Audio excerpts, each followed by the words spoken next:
Pregnant महिला ने जैसे ही एक गर्भपात की दवाई खाई तो उसके पेट में मौजूद बच्चे ने उसे घूंसा मारकर बाहर निकाल दिया। इसलिए महिला को लगा कि यह सामान्य गर्भावस्था का लक्षण है और उसने दूसरी गोली खा ली, लेकिन इस बार भी बच्चे ने दवाई बाहर फेंक दी। दरअसल उसे नहीं पता था कि उसके पेट में पल रहा बच्चा कोई साधारण बच्चा नहीं बल्कि एक पुनर्जन्म लेने वाला दिव्य संत है। क्योंकि एक दिन जब कुछ गुंडे महिला को नशीली दवा देकर उसे जान से मारने की कोशिश कर रहे थे तो वह भागते हुए एक वैन में जाकर छुप गई, परंतु नशीले पदार्थ के प्रभाव से वैन में मौजूद ड्राइवर और महिला दोनों संबंध बनाने लगे और उसी समय एक दिव्य आत्मा जो बिजली के प्रहार से अपना शरीर खो चुका था अपनी आत्मा के लिए नया जन्म ढूंढ रहा था। और जब उसने उन दोनों को जंगल में देखा तो सीधे महिला के गर्भ में प्रवेश कर लिया। इसलिए अगले दिन महिला को जब गर्भावस्था के लक्षण महसूस होने लगे तो संत ने अपनी बची हुई शक्तियों का उपयोग कर एक रात में भ्रूण तैयार कर लिया ताकि वह 10 महीने के बजाय सिर्फ 1 महीने में बाहर आ सके। परंतु महिला की हालत देखकर ड्राइवर से रहा नहीं गया, इसलिए उसने तुरंत उसे अस्पताल ले गया और जाँच के उपरांत डॉक्टर ने बताया कि महिला 1 महीने की प्रेग्नेंट है। इसलिए डॉक्टर की यह बात सुनकर लड़की चौंक गई और बोली, ये कैसे हो सकता है? कल रात तो मेरी पहली बार थी। दरअसल वह लड़की पहली बार किसी पुरुष के साथ थी और वह व्यक्ति उसका पहला साथी था। उसे विश्वास नहीं था कि वह गर्भवती हो सकती है, लेकिन डॉक्टर ने कहा, मैंने कई सालों से ये काम किया है, मैं गलत नहीं हो सकता। इसलिए डॉक्टर की यह बात सुनकर लड़की बहुत परेशान हो गई, क्योंकि वह एक अमीर परिवार से थी और उसकी शादी के लिए परिवार ने पहले ही रिश्ता तय कर रखा था। इसलिए अगर किसी को उसके गर्भवती होने की बात पता चलती तो बड़ा हंगामा हो सकता था। इसलिए उसने इस समस्या से छुटकारा पाने के लिए उसने ड्राइवर से दवा लाने के लिए कहा, लेकिन जैसे ही उसने दवा खाई उसे उल्टी आ गई। इसलिए लड़की ने सोचा शायद दवा नकली है और वह फिर से डॉक्टर के पास गई और डॉक्टर ने कहा कि अब स्थिति ठीक नहीं है और अब इसे सर्जरी करनी होगी और इसके लिए परिवार के किसी एक सदस्य का साइन चाहिए। लेकिन लड़की अपने परिवार को ये बात नहीं बता सकती थी, इसलिए उसने ड्राइवर से साइन करने को कहा, लेकिन ड्राइवर ने साइन करने से मना कर दिया।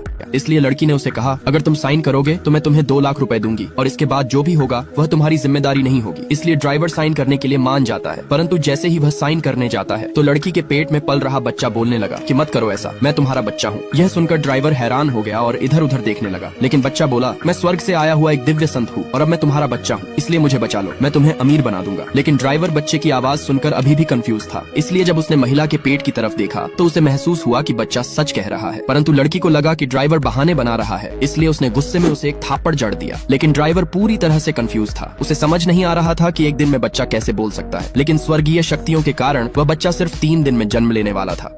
ये आदमी जैसे ही ऑफिस पहुंचा तो उसने पाया कि हर एम्प्लॉई के सिर पर लाल रंग की एक वार्निंग लिखी हुई थी। उस वार्निंग में लिखा था कि सभी लोग सुबह 9:30 पर एक धमाके में मरने वाले हैं। यह देखकर उसे लगा कि शायद कंपनी में कोई बम है, इसलिए उसने तुरंत यह बात मैनेजर और चेयरमैन को बताई, लेकिन उन्होंने उसकी बात पर विश्वास नहीं किया और उल्टा चेयरमैन ने गुस्से में उसके मुंह पर चाय फेंक दी। इसलिए आदमी ने मैनेजर पर चिल्लाते हुए कहा कि वो उसकी बात पर ध्यान दे, क्योंकि उसके एम्प्लॉई की जान खतरे में है, पर कोई उसकी बात मानने को तैयार नहीं था। असल में यह आदमी, जिसका नाम लियू तियान था, एक साधारण सेल्समैन था और 3 दिन पहले से उसे हर उस व्यक्ति की मौत का वार्निंग दिखाई देने लगा था जो मरने वाला था। और सुबह ऑफिस आते वक्त उसने एक डिलीवरी बॉय को देखा जिसके सिर पर भी